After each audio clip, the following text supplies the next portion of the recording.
Vamos a comenzar entonces la parte 7, todo lo que tiene que ver con lo contencioso en la Unión Europea. Esta es la última parte de esta miniserie, así que espero que les haya servido y bueno, vamos a comenzar entonces. Toda la cuestión contenciosa es bastante compleja porque la estructura institucional de la Unión Europea reúne a las Cortes de los Estados miembros y a la Corte de Justicia de la Unión. Los jueces nacionales son los jueces de derecho común del derecho de la Unión Europea. Esta parte está dividida básicamente en dos secciones. La sección 1 es la arquitectura jurisdiccional de la Unión Europea y la sección 2 es toda la parte contenciosa del derecho de la Unión Europea. Vamos a ver entonces la arquitectura jurisdiccional en la sección 1. Primero tenemos a la Corte de Justicia de la Unión.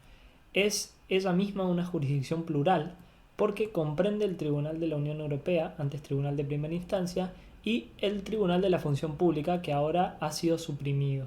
La Corte de Justicia es una corte supranacional que toma decisiones obligatorias y que tiene tres características. Tiene una competencia de atribución, se puede pronunciar solamente en el cuadro de competencias atribuidas por los tratados. 1. Composición. La Corte, o sea la Corte de Luxemburgo, funciona en una composición de un juez por estado. Permite una pluralidad y los jueces que se nombran deben tener condiciones muy particulares. Hay también abogados generales que pueden proponer soluciones a los casos y pronunciar decisiones. Tienen un mandato de 6 años los jueces y son nombrados por los países. El Tratado de Lisboa ha instituido un comité del artículo 255 encargado de apreciar la adecuación de los candidatos al ejercicio de funciones de juez. Hoy hay 27 jueces en la Corte y 11 abogados generales. Los abogados generales tienen un mandato igual que el de los jueces. Su rol es presentar públicamente en toda parcialidad e independencia su decisión acerca de un litigio. 2. Funcionamiento de la Corte. Está compuesta por un presidente que ejerce el poder de representación, una función administrativa para el buen funcionamiento de la institución y ejerce igualmente una función jurisdiccional, porque preside la Corte, designa a quién va a corresponderle cada caso. La Corte decide en varias formaciones. En principio es una cámara de 3 o 5 jueces, pero excepcionalmente puede decidir en gran cámara compuesta por 15. Hay dos hipótesis: cuando un Estado miembro o una institución que es parte lo demanda, o cuando se constata una dificultad particular de la cuestión de derecho que se le presenta a la Corte. Puede también decidir en asamblea plenaria, o sea los 27 jueces, cuando el asunto es de suma gravedad o excepcionalidad. El Tribunal de la Unión Europea cambió de denominación en el Tratado de Lisboa. Antes era el Tribunal de Primera Instancia de las Comunidades Europeas. En 1989 se formó otra institución jurisdiccional. Tenía una función importante porque permitió una doble jurisdicción en el sistema europeo. Era necesario porque la situación de la Corte de Justicia se volvía complicada.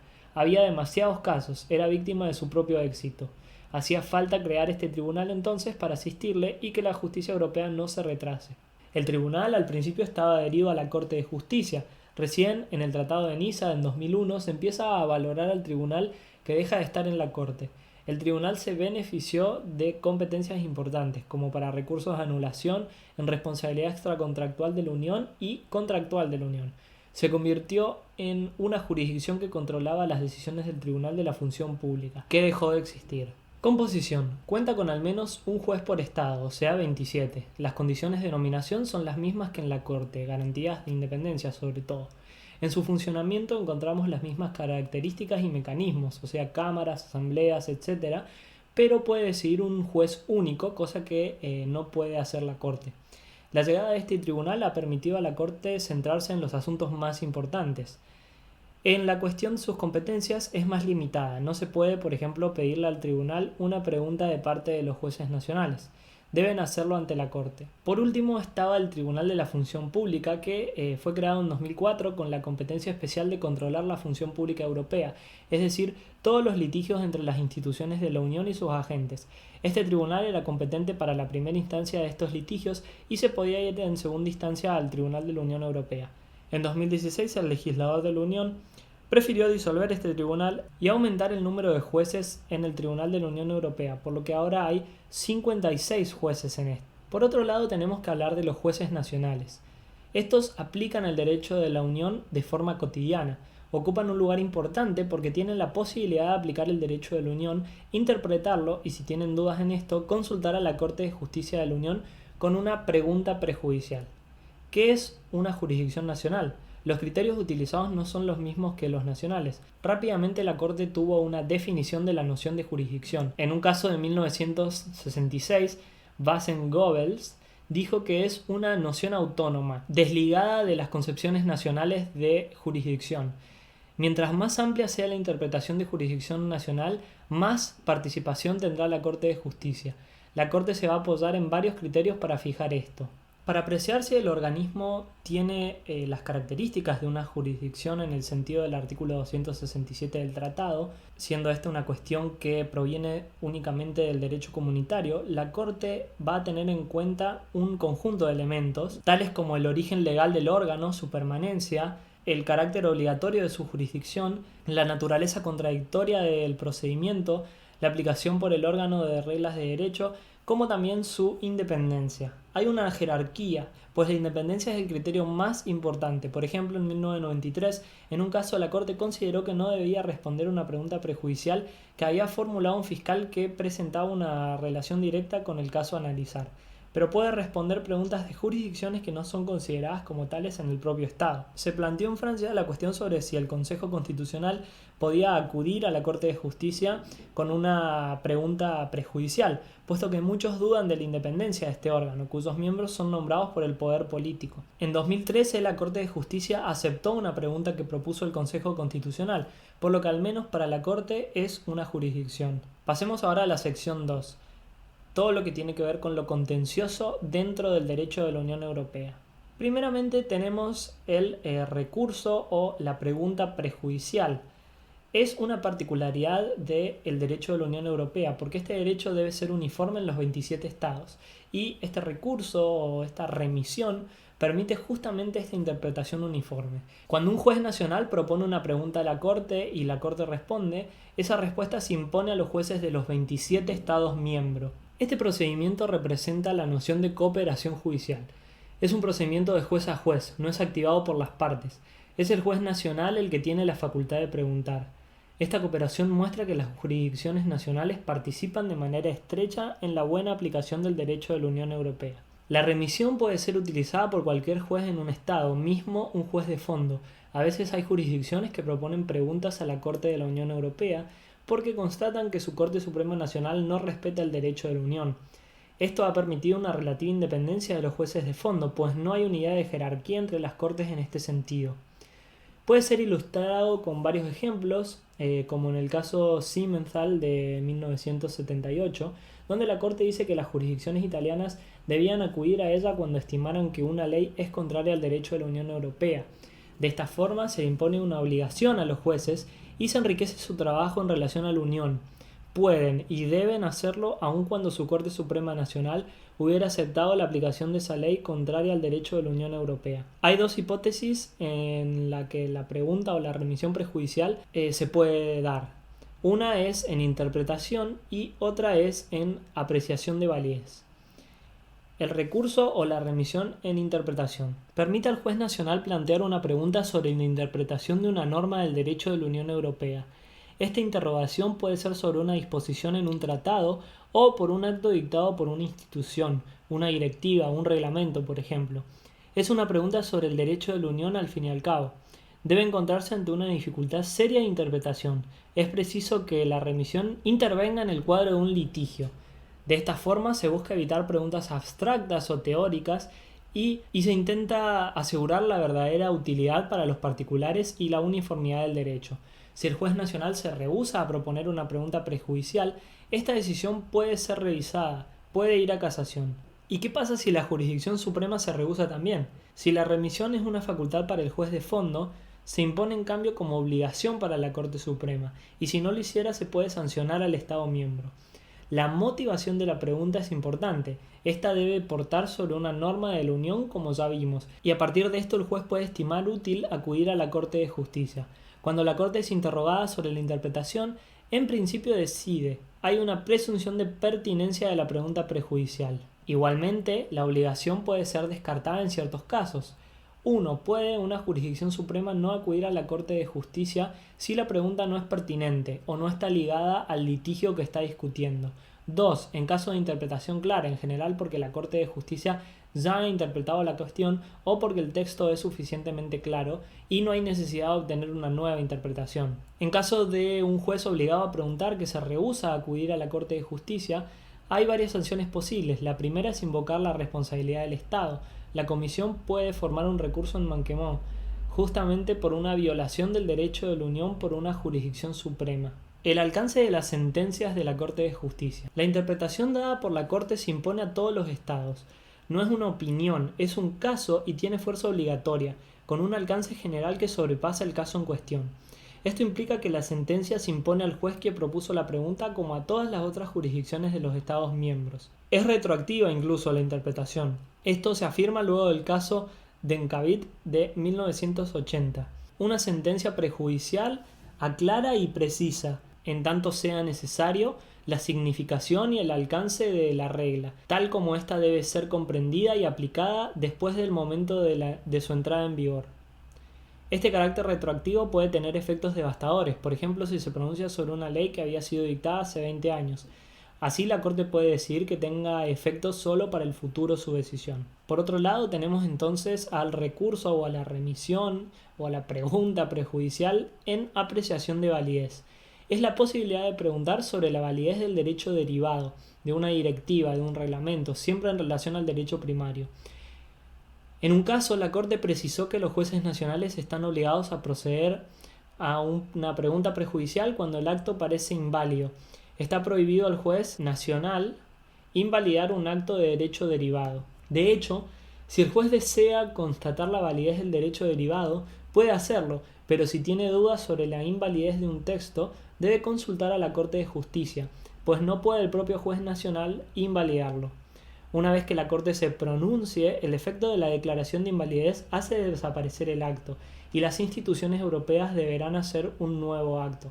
La Corte dispuso que tienen efecto retroactivo, mismo si puede limitar ella misma los efectos en el tiempo. Vamos a pasar ahora a otro tema, que es el control de los actos de las instituciones de los Estados miembros. Abordaremos principalmente el recurso en manquemón, que se traduce como un recurso por incumplimiento de obligaciones, que está previsto en los artículos 258 a 260 del Tratado Fundador de la Unión Europea. Es la única voz que permite controlar los actos de los Estados. Es ejercido principalmente por la Comisión Europea ante la Corte de Justicia contra un Estado miembro que violara el derecho de la Unión Europea. Busca que la Corte de Justicia constate que un Estado miembro de la Unión ha faltado a una de sus obligaciones que le incumben por los tratados. La iniciativa. ¿Quién ejerce el recurso de manquemón ante la Corte de Justicia? Pertenece a título principal esencialmente a la Comisión Europea, porque en los términos del artículo 258 se prevé que si la Comisión estima que un Estado miembro ha faltado en sus obligaciones, debe promover una opinión motivada, y si el Estado no respeta esto, la Comisión puede acudir a la Corte de Justicia.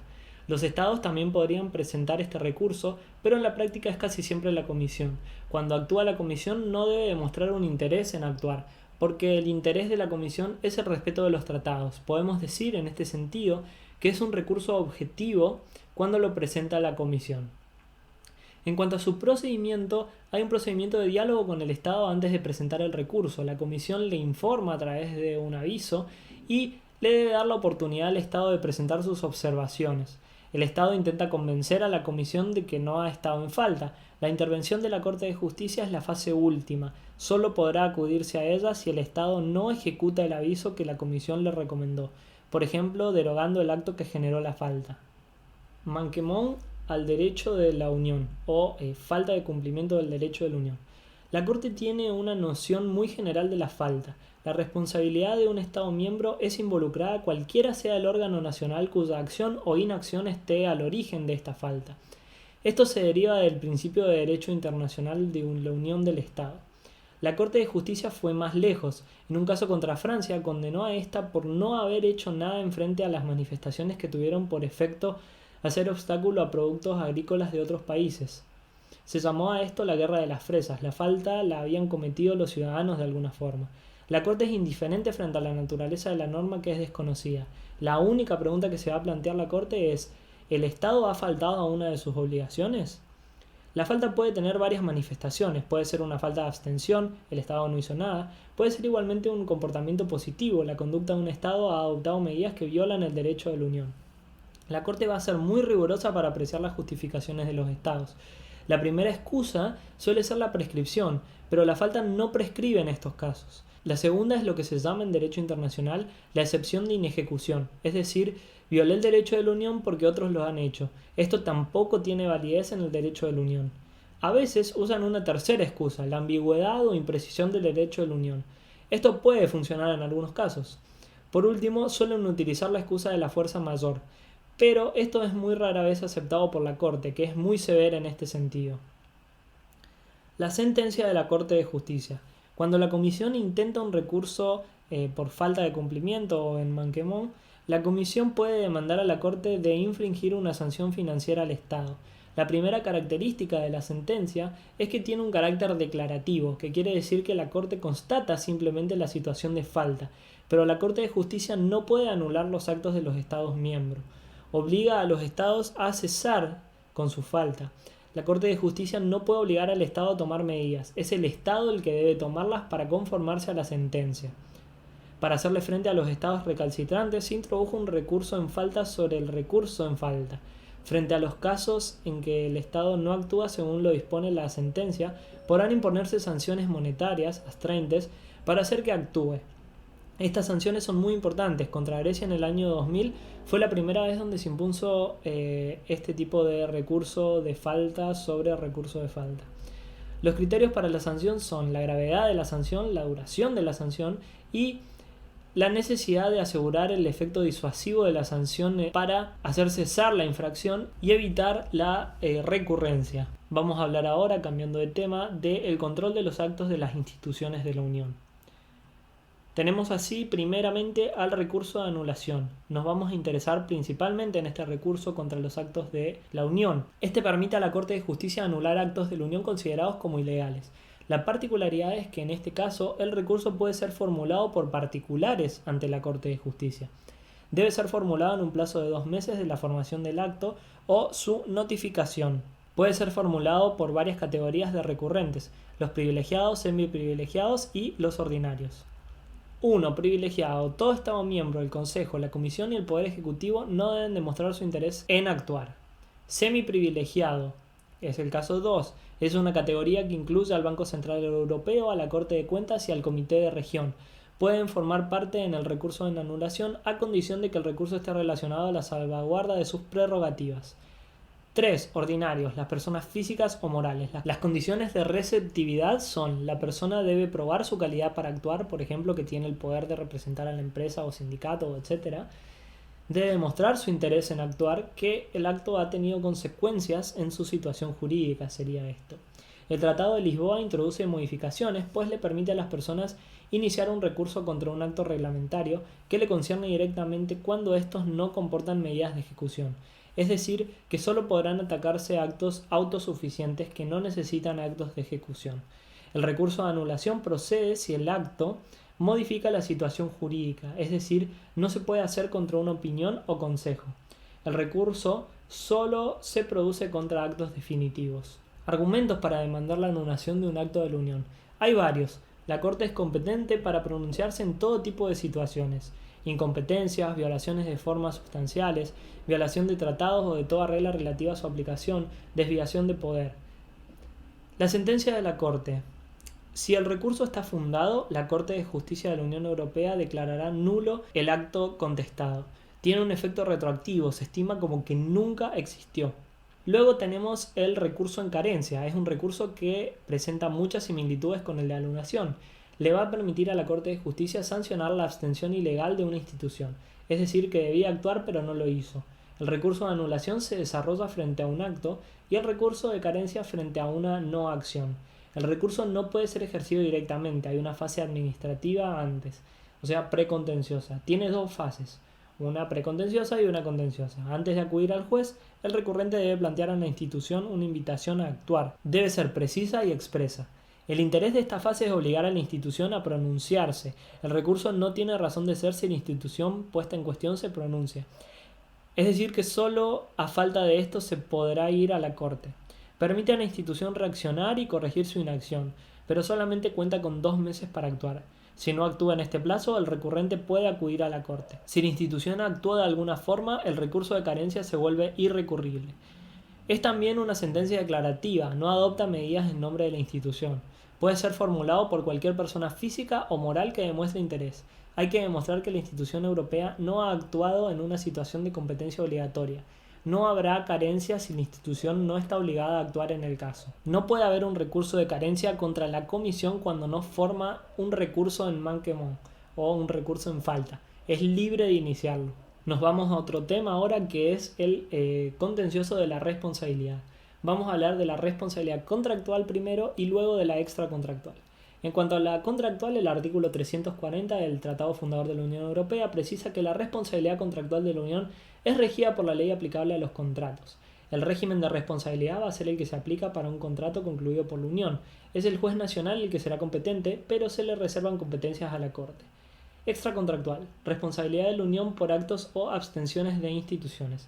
El régimen de responsabilidad extracontractual se inspira en los principios generales del derecho común de los Estados miembros. La Unión debe reparar conforme a estos principios los daños causados por sus instituciones. El derecho a reparación es reconocido en las instituciones en las que la Unión ha cometido una falta grave. Deben reunirse 3 condiciones para que la Unión incurra en responsabilidad. Que la regla de derecho violada tenga por objeto conferir derechos a los particulares, que la violación sea suficientemente caracterizada, es decir, que debe ser grave, y que exista un vínculo de causalidad directa entre la violación de la obligación que incumbe al autor del acto y el daño sufrido por las personas lesionadas. Este régimen está subordinado a la demostración de la ilegalidad de la acción de una institución, pero se apoya siempre sobre la noción de falta, que debe ser grave y evidente. Hace falta que la institución haya cometido una falta, sea por acción o inacción. La falta genera el derecho a reparación, por ejemplo, una institución que viola una norma de derecho superior.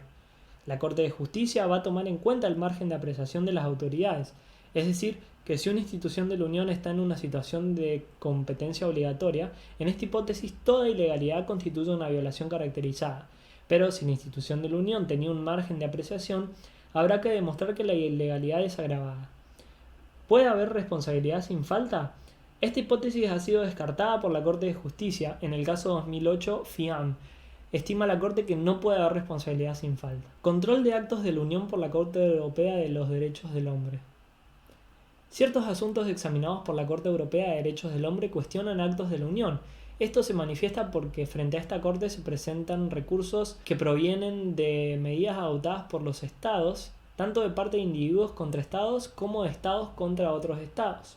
Luego de 1980 empiezan a haber casos en que los Estados han adoptado medidas para aplicar el derecho de la Unión, por ejemplo por directivas en que el Estado debe hacer una transposición.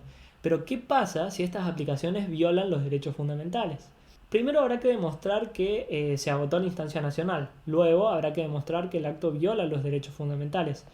Pero el problema sigue siendo ver quién responde por el acto, la nación o la Unión. En el caso 2005, Bosphorus contra Irlanda, en la Corte Europea de Derechos del Hombre, se trataba de medidas tomadas por Irlanda que buscaban tomar sanciones contra Yugoslavia, y lo que pasó es que el acto del Estado fue tomado en aplicación del derecho de la Unión. La Corte Europea, en este caso, va a establecer un modo de control de los actos de la Unión, una suerte de grilla de análisis. La Corte adopta un razonamiento en 2 tiempos. Primero, estima que hay que verificar si la organización internacional que está al origen del acto adoptado por el Estado ha adoptado una protección similar de los derechos humanos, o sea, a la de la Convención Europea de Derechos del Hombre. En segundo lugar, si esta protección es equivalente, el Estado se presume que debe respetar a la Convención Europea de Derechos del Hombre. La Corte se preguntó en este caso entonces si la Unión protegía los derechos fundamentales. En ese momento la Carta de Derechos Fundamentales de la Unión no era obligatoria, pero había un sistema contencioso que aseguraba una protección similar de los derechos por la Unión. La consecuencia fue que se presumió que Irlanda respetaba la Convención Europea de Derechos del Hombre.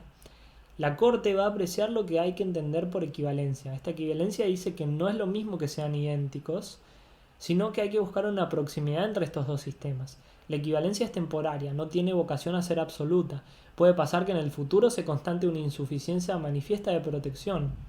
No se trata esto de una carta blanca a la Unión para que haga cualquier cosa, sino que temporalmente se presume la equivalencia, al menos en la situación actual. Hay un control exterior de los actos de la Unión a través de lo que hace la Corte Europea de Derechos Humanos. Este control se plantea en términos de diálogo, de cooperación entre los dos sistemas de derecho. Otro caso importante fue el de la Corte Europea de Derechos del Hombre, Millot contra Francia, en 2012. Se trataba aquí de unas directivas adoptadas por la Unión Europea en materia de lucha contra el lavado de dinero, que fueron transpuestas por Francia. En este caso, un individuo acudió a la Corte Europea porque consideraba que los actos de transposición violaban sus derechos y libertades. Aquí la Corte se va a mostrar más severa, va a constatar que los jueces franceses en este caso deberían haber planteado una pregunta prejudicial a la Corte de Justicia de la Unión. Esta ausencia de remisión prejudicial es una insuficiencia manifiesta de protección y entonces en este caso no hay equivalencia. La Corte de Estrasburgo se ha convertido en estos últimos años en la principal garante del buen uso de la remisión prejudicial para las jurisdicciones internas. Este espíritu de conciliación que tiene la Corte conlleva que el control de la Corte sea en efecto bastante leve. La Corte Europea de Derechos Humanos es muy respetuosa de la especificidad de la Unión. Pero es posible que este control se refuerce si la Unión se adhiera a la Convención Europea de los Derechos del Hombre. Por ahora, la Corte de Justicia de la Unión ha rechazado la adhesión en el caso de en 2014, pues afectaría considerablemente la autonomía del orden jurídico de la Unión y las competencias de la Corte de Justicia. Esto fue muy criticado por muchos autores porque la Corte Europea de Derechos Humanos estaba en una lógica de diálogo con la Unión, pero la Corte de Justicia de la Unión no había respondido de la misma forma, sino que más bien se había concentrado en la defensa de sus competencias. Bueno, hasta aquí toda esta inmersión en el derecho de la Unión Europea. Espero haya sido de utilidad, que haya servido para entender un poco más cómo funciona. Y bueno, hasta la próxima.